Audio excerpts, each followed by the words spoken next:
ShrinkChicks. Welcome to ShrinkChicks. Hi, Jen. Hi, how you doing, babe? I'm doing actually pretty good today. I was excited for this question today. How are you doing? So much better than I have been. So much better, right? October was the fucking worst. I'm honestly thrilled that it's November. Thrilled that it's November. We got daylight savings coming up this weekend. Which I had to Google yesterday if it's, remember, like, wasn't it supposed to become illegal or like not a thing anymore? Not illegal. Can you imagine if they made it illegal? If you like changed your I thought clock. that there was like, they like put a bill in. They changed your clock and they arrested you. You cannot put your clock back an hour. You're arrested. It's a $5,000 fine. But no, I thought that they like put a bill into place like there wouldn't be a daylight savings. Now, if you're listening from Arizona, I don't think they have that at all. No, they don't. Mountain time. But like Pennsylvania, I guess we're just gonna have this forever. I'll take it right now, though. Listen, I'm gonna say unpopular opinion. I love daylight savings time. What do you like about it?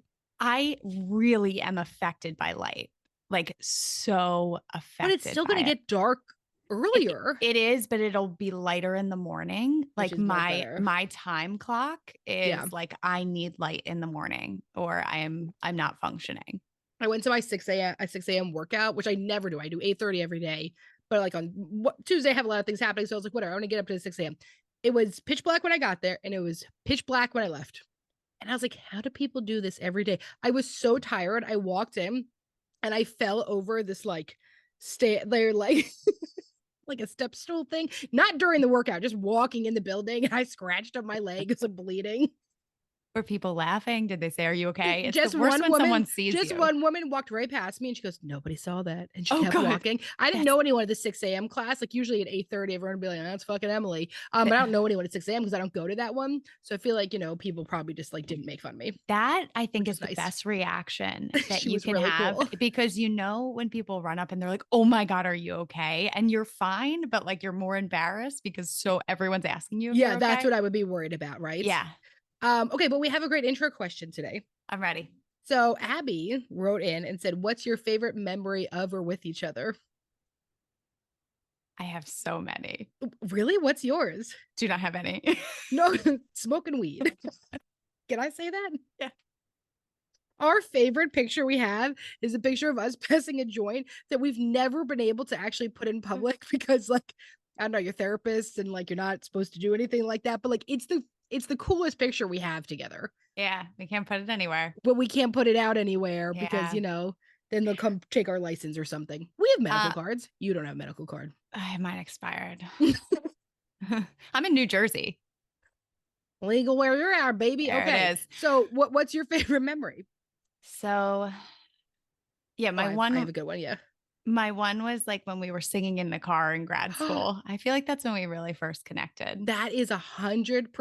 For some reason, we were at a party at our professor's house. Yeah. Why? We were on our way to a party at our professor's house, and I think a Grease song came on. I feel like we were like, maybe we got there early and we're like, we can't go inside. We got to be like 5 minutes late. Yes. And for some reason, Grease came on. We just started fucking belting this song without saying to each other, like it just happened. And it was the best sing-along ever. It was beautiful.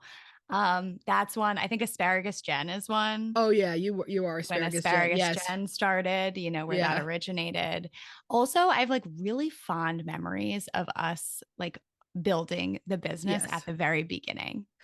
So my favorite memory, so I have two that I'm thinking of right now. One is we were the first time we ever got a phone call to the therapy group looking for a client. We were in your bedroom in your house on Rodham Street, right? Rodman Street. Yeah. And we're in your bedroom and we were like, we called to check the voicemail and somebody had called looking for therapy. It was the first person that ever called into the business. And I looked at you, we looked at each other and I was like, this is going to fucking work. We're going to be able to do this. And we like had this moment where we like freaked out and started dancing. We were so excited. So that's a really amazing memory I have. And then I don't know, I do gotta say it's like a close second, probably a few weeks ago when we were crying, laughing about that, like maybe this got too big. That I think was so So we're like, 55 hours into this move. And I look at Jen and I'm like, we may have made a mistake. I'm like, maybe it's possible we like took this too far. And by too far, I mean like Emmalee and I planned on just like having a business, with each other, like building up our own caseloads. 40 therapists later. And the pressure of getting everyone filled out and the offices and just like little things. I mean, the amount of texts we get a day is insane. There's just so many things. And we just had this moment of like, maybe the train went off the track a little bit. We were crying, laughing. We were delirious and then we were crying, laughing. That was hilarious. But it's these very like poignant moments in time. And if you think back, like it feels like 1 million years ago, some of those things. A lot of them. And it was only, some of them was just a decade ago. Right. But I will say this. Right now, in this moment, someone you're close with, I want you to think about your favorite memory of them. And then I want you to text them today. Hey, so I was thinking about this memory I had a few years ago. This was such a great time. Love you thinking about you today. So anyone you feel close with, be a family member, or you know what, maybe you want to go say it to your dog or your pet. Hey, my favorite moment of this. And do it right there. So send that message out to somebody because we have to get to our episode, which is should I stay or should I go? Ending things that no longer serve you.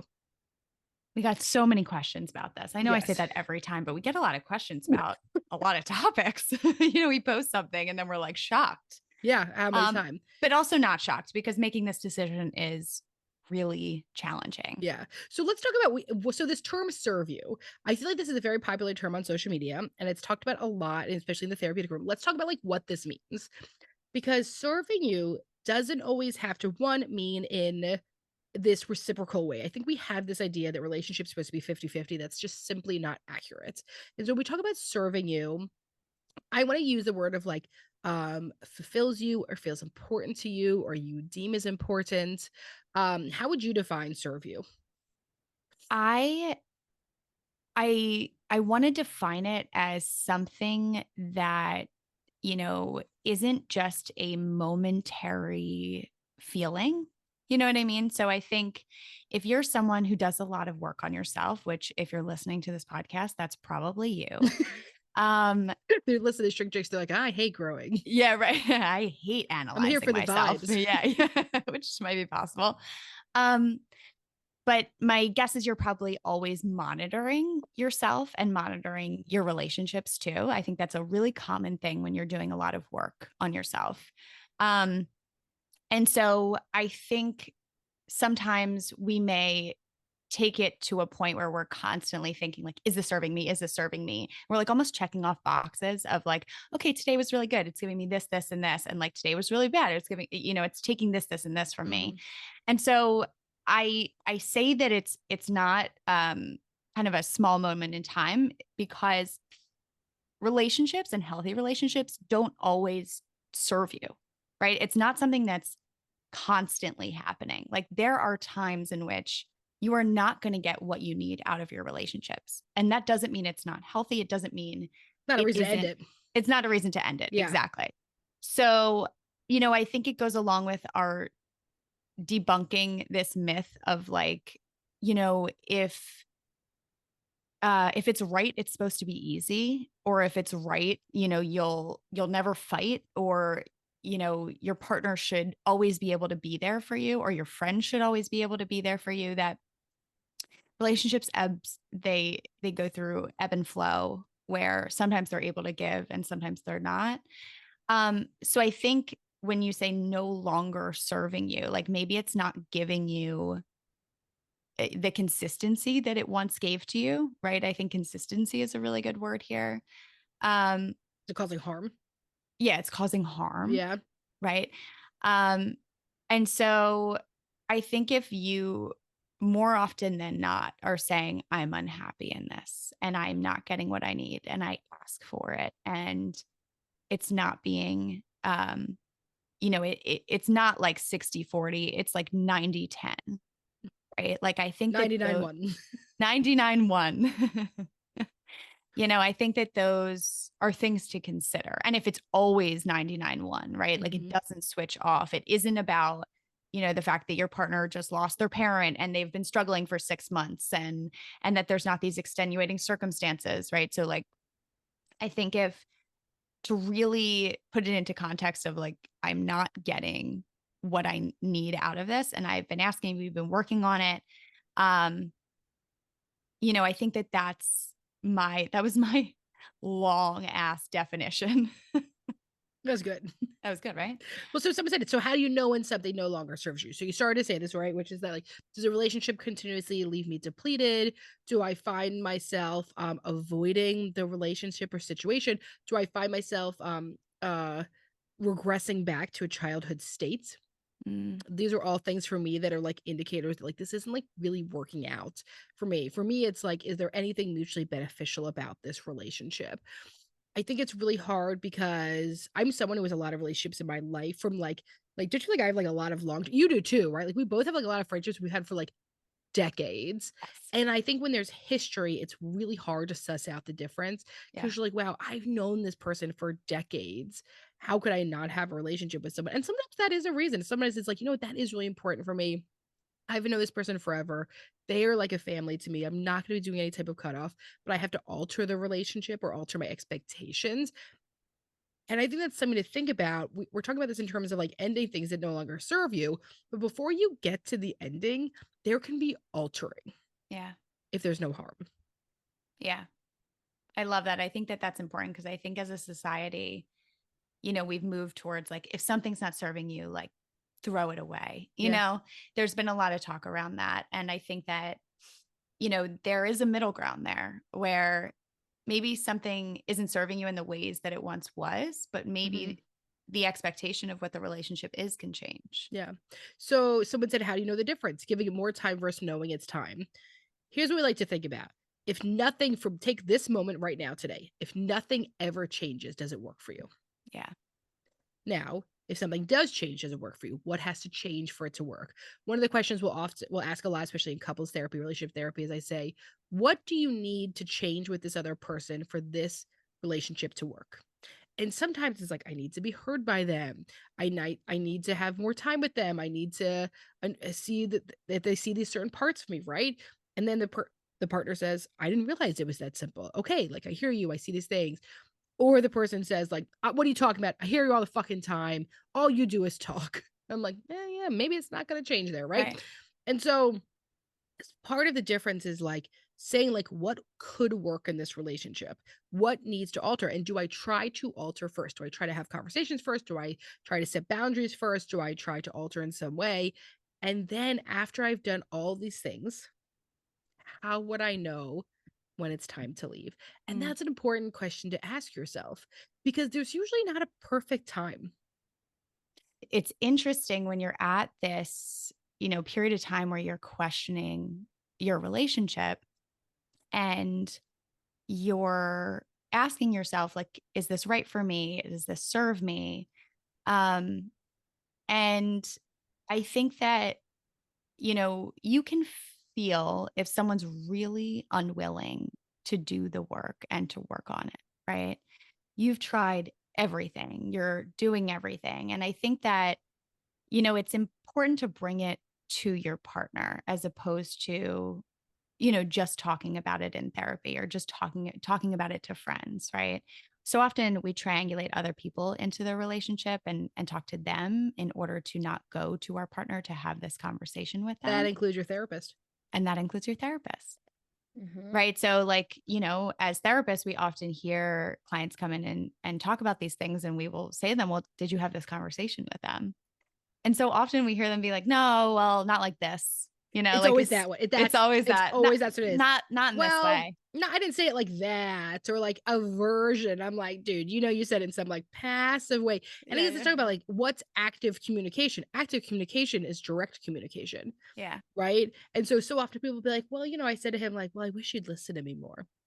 And I'm like, that's not the same as saying like, hey, when I talk to you, I notice you look at your phone or I notice you're there or change the subject. Here is what I need when I ask you to listen for me and like telling people what you need. Yes. How to tell what your deal breakers are. So I thought it might be helpful to just name some common deal breakers. Okay. so that you can assess. Are you going to name your own? Oh, obviously, my own is having kids. That was obvious. No. It's your only one, though. No, not my own. Abuse of any kind. Yeah. 1000%. That's number one, right? That is a deal breaker. Any sort of abuse. Another one is incompatible personalities, right? So like if your personalities really don't match, right? If you feel really triggering to the other one, right? And it's maybe always been that way. Mm-hmm. If you have opposing goals, priorities, and core values, that's a big one. This is, once again, like having children. Sexual incompatibility is another one that can really end up affecting your relationship. And that doesn't mean like, I think that people always think that's like differences in desire. That is not what you mean by sexual incompatibility. No. Most people do not have exactly the same desire as their partner. Oh yeah. Yeah, that is often what's happening. We're talking more about like, you know, if your partner is interested in having multiple partners, right? If that's something they want to incorporate into your relationship, and that is not something that works for you, right? That's something that brings up a lot of jealousy for you. That would be an example. And I think there's something to say, like, I think people say, like, okay, but how much should I explore myself? And exploration is not a bad thing, right? Yeah. Your partner is incredibly interested in BDSM. And it's like, okay, I'd like to try some of this. And then you try it, you're like, you know what? I'm really not comfortable with this, and I'm not interested. And it also just doesn't turn me on. Yeah. And then you have to say, like, okay, like, is there a part that I give to my partner? Or is it what I do? And that doesn't mean is like, I think there's this idea is like, okay, I have to be born a certain way. Yeah. Most times we like something new. It's because we try something new out. I don't know that I like eggplant until I try fucking eggplant. That's funny because eggplant also is like the dick emoji, and I didn't mean to do that. I was just thinking about like, I genuinely didn't like, I was always like, I don't like eggplant parm. I only like chicken parm. And then I was like, I do like eggplant parm because I tried it one time, and sometimes trying shit you figure out. I was watching probably an Instagram reel or something. And it was this woman. It was this woman going up to an actual eggplant, and she was like, "Why is this the emoji for dick?" Like, you think about an eggplant. Not dick-like at all. Not dick-like at all. No, it truly isn't. Like if I saw a dick that looked like an eggplant, I think I'd be like, you need to go to a hospital. I would just be so scared. It's so big. And also, well, actually, this summer we grew what they're called. What are they called? Fairy tale eggplants, Cinderella eggplants. I think they're called fairy tale eggplants, and they actually were a little bit more dick-like. They're small. That's why it's a fairy tale. They were so cute. It's the first time I've ever grown eggplants, and we did really well this year. I would say that's a fairy tale. I'm looking them up, by the way. I just think they're wonderful. They're great to grow. Grew them right next to my pumpkin patch that I got 10 pumpkins from this year. Okay, you think these? Okay, what do they look like in the picture? Not good. No, they were great. Okay, some dicks do look like that, bro. That's true. I think I don't know what you're talking about. I was really focused on judgmental. No, I was focused on the stem. Okay, well, obviously, you take them off the stem. I'm not like, here's a plant that has 8 eggplants, and that's what a normal dick looks like. I mean, like, this, once again, I think we went off the rails. We went off the tracks. Okay, so this conversation started with like, sometimes, right? Like, deal breakers don't mean like somebody brings something up. I'm like, no, I would never do that. Like, in relationships, it's important to consider other people's interests, right? Like, you know, I have no interest in ice skating. I think it's scary. I don't like the way it feels. It feels incredibly unstable. But at the beginning of my relationship, ice skating and playing hockey is very important to my husband. I tried it out. Tried it multiple times. Still don't fucking like that shit. Even now when he takes our daughter, I'm like, that's all you, motherfucker. I'm staying home. And so, but trying things out is important in a relationship. So those aren't necessarily deal breakers. I also hate ice skating. It feels so unstable to me. It feels so scary. It feels like a broken wrist asked to happen. I have weak ankles. Of course right? Are you shocked by that? I broke both of them growing up. Bro, I feel like you need more calcium. I definitely did need more calcium. I mean, I was eating those fucking like TV dinners Your whole that childhood. like, yeah, my entire childhood. So like, I think it only makes sense that I broke both my ankles Wait, when the I was being TV, fed them. those TV dinners were so good with the warm brownie in They them were and the so good. mac and cheese. You know what drove me crazy though? When the mac and cheese or the corn would get in the I know. brownie. You know exactly what I I'm know talking exactly what you're about. talking about, but I'm gonna be honest, those things were fire. And it's so funny because I feel like if I serve that to my daughter now, I would be judged so hard. But Yeah. I ate those all the time growing up, and it was just Constantly. normal. And they were delicious. And now I feel like as a parent, it's like, oh, you have to fucking serve your kid like organic Brussels sprouts roasted to perfection. And I'm like, I was eating like radioactive Right. microwave, It was definitely radioactive right. brownies. And I love them. And they were delicious. And I think we turned out okay. That's why I we're mean, all so so we can say that's why my we're mom all in was therapy. my mom was like, it seems like all your friends go through IVF. And I was like, yeah, man, it does feel a little bit like maybe our bodies have been poisoned somehow. It was the TV dinners. It definitely was. You don't think it's the Roundup? The chemicals? Could be the Roundup too. Could be the Roundup. But I'm just saying, whatever. Those TV dinners were fire. I would eat them now. They're probably so bad now. I honestly think we should try it out. Oh, we can do an Instagram live. Yes. Okay, I had this great idea to do the Instagram live of we have one big argument in our relationship. Me and you. Do you know what it is? Ready. No, I'm not sure. Pizza Hut versus Domino's. So when someone says, should I stay or should I go? I have repeatedly thought about ending my relationship with Jen because of her love for Domino's and my love for Pizza Hut. Can we talk about, okay, so Emmalee texted me. Don't talk about this. This is raw. Emmalee texted me, I think last week, and somehow my read receipts went on our text messages. Only for us, though. Only for us. And she texted me and she said, what do you think? Like something about like, I just want to own a Pizza Hut or something. I said, I want to own a Pizza Hut buffet. And she said, what do you think about that? And I read it and I never answered her. But I could see that she read it 1 minute after I sent it. And then 12 hours later, she still had not responded to my desire to own a Pizza Hut buffet. So the next day, Nikki was having a Halloween party at our house. I get there and I was like, we're in a fight. We're in a fight because you don't support my idea to own a pizza buffet. And you were like, it's because of my love for Domino's. And I just feel like we should really duke that out. So here's a poll. Nikki put this shit up. I want everyone to vote on Pizza Hut versus Domino's. And she took a poll at this party and a lot of people said Domino's and she was shocked. Wait, she was shocked. I'm going to be honest. I was shocked. I was embarrassed. I was perplexed. Shamed. Did you feel shamed? I was shamed. Yeah. And then I said, this party is no longer serving me. I should go. And that is something that tells you, right? Like after you announce who loves Domino's or Pizza Hut and they all say Domino's. Yeah. You didn't know. Let me ask you a question. When's the last time you had Domino's? Definitely with you when you lived in that all white apartment and you used to get thin crust Domino's pizza all the time, Jen. It's so good. That is 100% the last time I had Domino's. So that was probably 2012. Yeah. Fun. And those were fun times and it was good. Was it not? Now ask me the last time I had Pizza Hut. I generally don't know because there's no Pizza Hut. It's anywhere. And I don't even think you can get Pizza Hut anymore. But I will tell you the Pizza Hut buffet with the scholastic reading and the red cups. The last time when I was at college, there was one last pizza buffet that I had my current husband take me out to a date to. He was like, I want to take you on a date. You know, when you're like, 21 and like you actually can't afford to go anywhere. And like your version of a date is like come pregame with my friends. So that was like basically how we were dating. And then he's like, I'm going to take you out on a date. Where do you want to go? And I was like, I want to go to the Pizza Hut buffet. I'll go to the fucking Pizza Hut buffet. That's what I want to do. Okay. So we did the Pizza Hut buffet. And then I stole a bunch of the red cups and I have them at my house. You're a badass. You? And somehow he did not leave me. You're going to get arrested, just like you would get arrested for changing daylight savings time.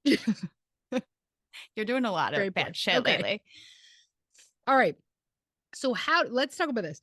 How to deal with the guilt of making the decision to leave. Like when I leave Jennifer liking Domino's. So how would you deal with that guilt? So the guilt is, I guess one of the things is that like, we've talked about this before. What is the guilt about? Is it guilt? Is it regret? What is the guilt saying to you? Right? Is it that I'm hurting somebody else? Is it that I'm going to miss out on something? Is that this is going to be a mistake? I would want a lot more information about what the guilt is about so I could address that directly. And I think guilt, or like the worry of hurting your partner, right, keeps a lot of people in the relationship. Someone asked, when you know leaving is the right move, but the discomfort of doing so stops you. And when I was reading this question, it reminded me of this article, and I found it. There's an article from a University of Toronto that references research published in the Journal of Personality and Social Psychology. And it found that people are less likely to initiate a breakup when they believe that their romantic partners are dependent on the relationship. Participants in the study, even people who had been close to breaking up, were motivated to remain in an unsatisfying situation because they considered not only their own desires, but also how much their partners wanted and needed the relationship to continue. We hear this all the time, right? If I was to leave, who would drive them somewhere? Who would do this? Especially when we talk about people, we hear this a lot about people are especially caregivers to other people. Like even if it's their parents or someone, it's like, then who would do this if not me? Yeah. And just, this article really highlights how long people stay in relationships for the needs of the other person. Mm-hmm. And, it validates how much that wears on a person when you are just giving and giving to someone else who is dependent on you. But I think it's only natural that when you have a partner and you are a caregiver in some way that is dependent on you, but you decide to leave the relationship, that there is going to be guilt, right? Mm-hmm. And to anticipate that guilt to come up, right? That the fear of feeling the guilt is almost what has kept you in the relationship for as long as it's kept you in. And so the question is, do you want to be in this deeply unsatisfying relationship, or do you want to feel this guilt? Yeah. I want to jump down to this question. Do you think there are times when an ultimatum works? I don't want to seem manipulative. And I think sometimes people think a boundary is an ultimatum. Yeah. So if I say to you, I need you to stop drinking or else I can't be in this relationship with you, that's a boundary. Yeah. Right? This doesn't work for me. Or my goal is to get married. And if that's not your goal and this doesn't work, I have to leave. Now, what becomes more of control is like, I need you to propose to me next Thursday at 5:00. That's when I'm getting my nails done. That's when I have my next nail appointments. I acted like as if I didn't do this in my relationship. I was like, you're gonna need to propose to me.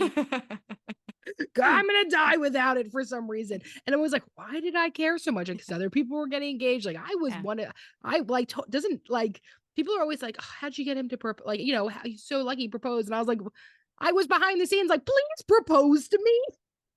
Love me. I am desperate. Would you say to those people, you're like, he just loves me so much? No, I was totally honest. And I was no. I just was like, I was like, were you so surprised? And I was like, was I surprised? I've been begging for it. But it wasn't an ultimatum, right? Like you begging for it wasn't like, if you don't propose to me, I'm leaving. No, but it's not, but you could say my goal is marriage and I'm looking to get married and to do this. And if that's not your end goal, this doesn't work for me. And I think, here is the difference, right? Where a boundary is, here are all of the things that I need, in this relationship. And if that's not something you want, or that's not something we're going to follow through with, then I'm going to end this relationship, right? Like where it's real, right? It's very real. An ultimatum, I look at almost as a fate, like almost a threat, but it's not real. It's almost, it's more of a way to get your partner to do something. Like it's more of a power struggle. It's more of a need for some sort of control. Right. So yeah, I had to Google it. Yeah, good. I wanted to see what, dictionary.com said. Right. A final demand or statement of terms, the rejection of which will result in retaliation or a breakdown in relations. So that sounds it's like sinister in a way. It does sound sinister in a way. Right? Sounds sinister. Whereas, and so I think for the person who's asking this, do you think there are times when an ultimatum works, right? When you say works, I'm almost like, well, is it this need for control in the relationship? Or do you have a boundary, right? That you're needing to express in the relationship? And if it's not met, are you actually willing to end the relationship? Like, is that real for you? And I think that that's a conversation you almost have to have with yourself before you play this out. If your partner isn't willing to get married and that's something that's really important to you, and you're expressing that, that's a boundary.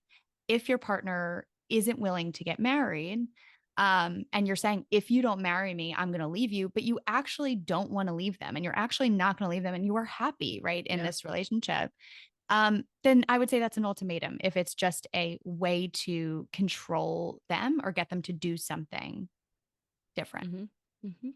That's how I would decipher it. Impact of caring what others think versus what I want. How to get down to the difference. So this goes to, we've talked about this a ton before, but this is what we talk about is like, how much need for external validation and how much external communication do you do? Right? And if you are someone who struggles with the difference, I would encourage you to talk to other people about stuff less. Yeah. So what I mean by that is that I am someone who has struggled with this in my life. And something that I used to always do is like call up every fucking Tom, Dick, and Harry. Is that the saying? All your friends. Call like all my friends. All your buddies, Tom, Dick, and Harry. And I would ask them, right? So then I'd have 50 million things. And I was very confused about whose opinion was what and what it is. And it's because I didn't trust myself to make decisions. And so I was just like, all right, well, if I just poll everyone else, like Pizza Hut and Domino's, if I just poll everyone else, then I'll have a better idea. And so for some people that struggle with coming out of themselves, that can be a helpful thing. But for other people that have, unbridled self-expression like myself, asking people is sometimes not helpful. It makes it more confusing. And so I would say to yourself, how much involvement are other people's opinions? And why do I keep asking for them? And if I'm not asking for them and they're being given to me, what do I have to do to set a boundary there? That's good. Worried about regret. So I'm stuck. We talked about this with guilt a little bit, right? Like that if you think about the fear of feeling this feeling afterwards, keeps you in the relationship. There's a fear of feeling regret. And, another piece of this could be is like, will you feel regret if you stay in the relationship, right? Like, are you feeling that now? And I think that no matter what, we're going to feel regret in our lives. We always look at the path not taken. That's a common feeling to have, right? It's a common thing to look at. Like, what would have happened if I did this differently? Or what would have changed if I did this? It's almost like the grass is greener approach.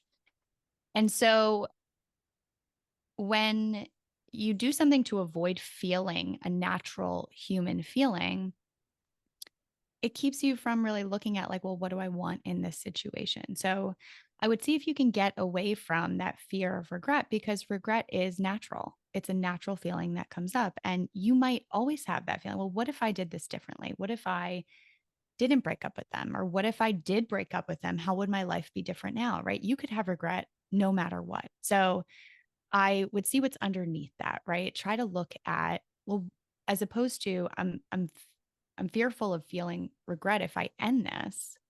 Well, what's working and what's not working in this relationship? Like, I would really take yourself into it to analyze some of those things for yourself. Yeah. We have to get to Dear Jen and M. Wow. Okay. Well, you switched it around this time. What do you mean? It's usually Dear M and Jen. What did I say? Dear Jen and M. Sally. My bad. Do you want me to read it? Yeah, of course. You have a better voice. Okay. It's not true. We need to work on that narrative for you. That is a really bad narrative I have, how bad my voice is. It's like my hair narrative. Yeah, which is not accurate anymore. Wow. I want to say that this morning I called myself an idiot over text. I was like talking to one of our clinicians, this great guy, Patrick, and he responds back and he goes, hey, don't say that about yourself. And I was like, fuck, you're so right, Patrick. So great when the people you talk to are all therapists. And I was like, dude, you're right. I'm awesome. Not an idiot. And you have a beautiful voice. Beautiful voice. You know what this probably comes from? That guy who made fun of you for singing in the talent show. No, I think it's probably just the podcast reviews that say that my voice feels like fire burning in their ears or whatever has been said about me.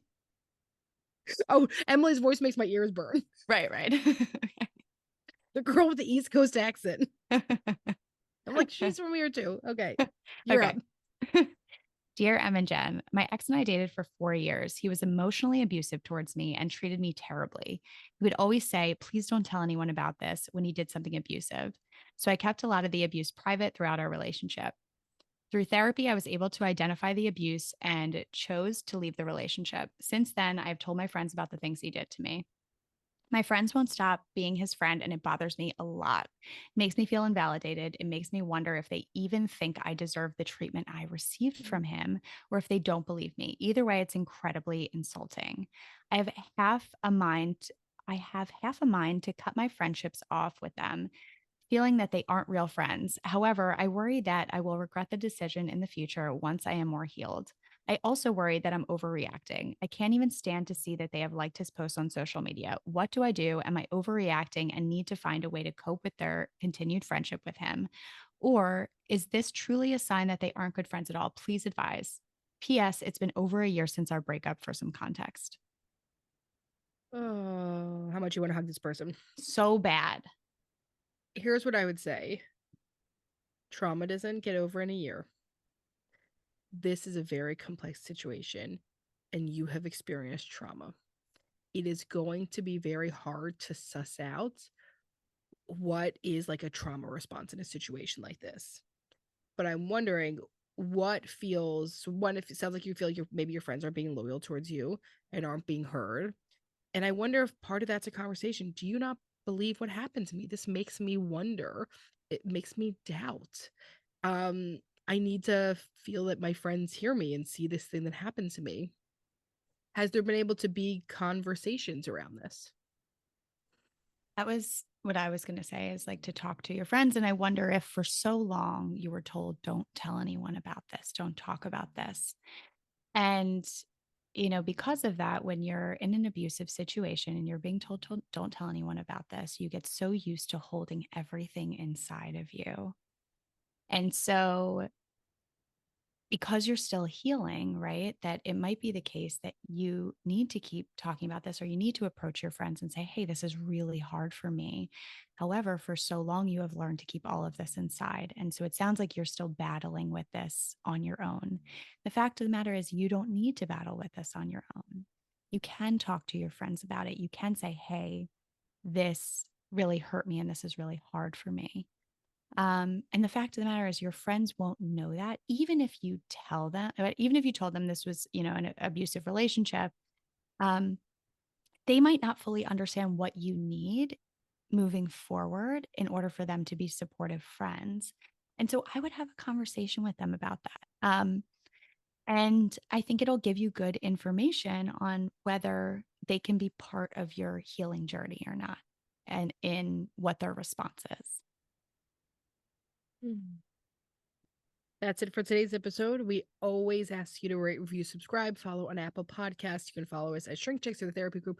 If you are looking to switch up your therapeutic journey, get started in your therapeutic journey, jump back into your therapeutic journey, we'd love to get you set up with one of our amazing clinicians at thetherapygroup.com. If you're looking to do more individual work, we have an Amazon journal, right in ShrinkChicks journal on Amazon. We have merch. It's getting cold out. Get yourself a nice beanie, a nice sweatshirt, or a sweatsuit outfit. I love the combined outfit at ShrinkChicks.com.